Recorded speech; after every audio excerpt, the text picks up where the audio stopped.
Hello, geometry parents. Say relax, we'll never get to her. She used to be a middle school teacher.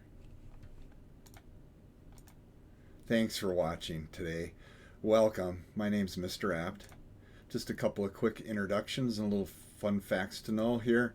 I've got a family of 2 boys and a lovely wife. I'm 63 and my wife's much younger. She doesn't like her age up there, so I honor that. Jake's 29, going to be 30 soon, and John's 23. This is my 30th year in the district and 35th year teaching overall. I have a bunch of special interests listed here. I've got a couple of cats. I'm a former soccer coach and player. I played for Gustavus back in the day. I love whitewater canoeing. I am a Purple People Eater fan, Vikings. It's been a rough couple of weeks, and in general, I'm a huge sports enthusiast. Go Loons. Hey man, isn't it neat that we're all got into the same class? Boy, this is going to be the best year yet. Yeah, somebody knew we were all best friends. Somebody knew we always hang out together. Somebody made a grave mistake. Unfortunately, this picture's starting to look a lot like me. Here we go. Homework, grading, and policies. I know you guys are interested in this information. How can I keep track of what's happening with my son or daughter, my guardian? So, homework assignments can be found if you go to the CMS website and click on academics and get to the 8th grade website. That's one way to get it. If you go to the staff directory, you can just click on my name and it'll take you there. And there's also a WAG link in my Google Classroom for the kids to click on. As far as homework, we have homework assignments daily. We usually correct them in class the next time we see each other. And I only collect it if it's a retest situation. So I'm going to be posting answer keys in Google Classroom so they can figure out the ones they had trouble with. They're instructed to keep their homework in the notebook until they're satisfied with their grade, because if they're going to request a retest, then I'm going to want to see all that homework done. So the homework has to be completed.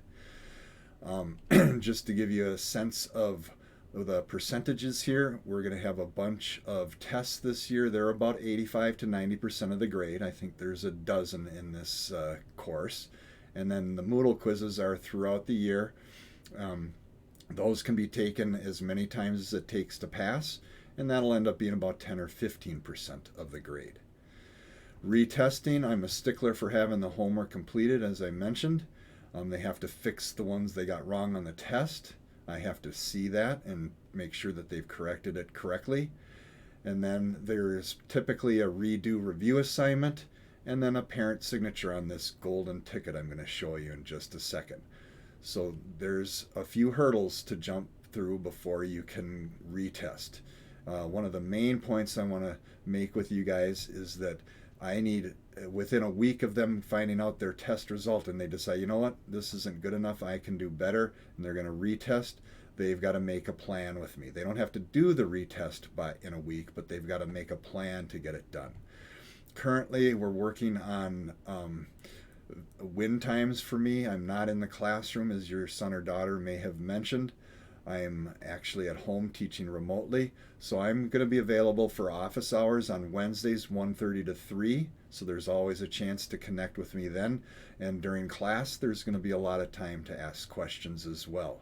I have video lessons for the most part on the Google Classroom. I've got homework help hints on Google Classroom, so those are two huge things they can use if they can't get a hold of me or they're just working at home and stuck on something. The statistics are shocking. More than half of all Americans don't understand basic math concepts. That's almost 50%. So here's that golden ticket I was talking about. I might have a couple of revisions, but this is the basic idea. They've got to have all their homework done. They got to correct their test mistakes. They might have a redo review assignment from me, and then they need to do the practice test a second time for some extra practice. And all that stuff will be turned in, and then they'll be ready to do the retest. If anyone has a pocket calculator, we'll compute the shocking percentage of students who failed the math exam.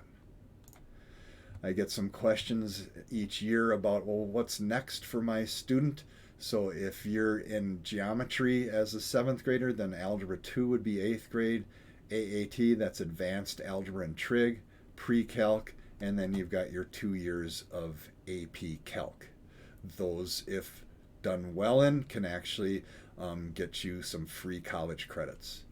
If you're an eighth grader in geometry this year, then Algebra 2, it's the same sequence. You're just 1 year back. So then Algebra 2 would be in ninth grade, AAT in 10th, Pre-Calc is an 11th grader, and you would get to AP Calc the first year. That would be a semester credit if they got a good enough score and the college accepts that. I know this is quick. We were told to keep it under 5 minutes. I hope I honored that time, and I'll leave you with this.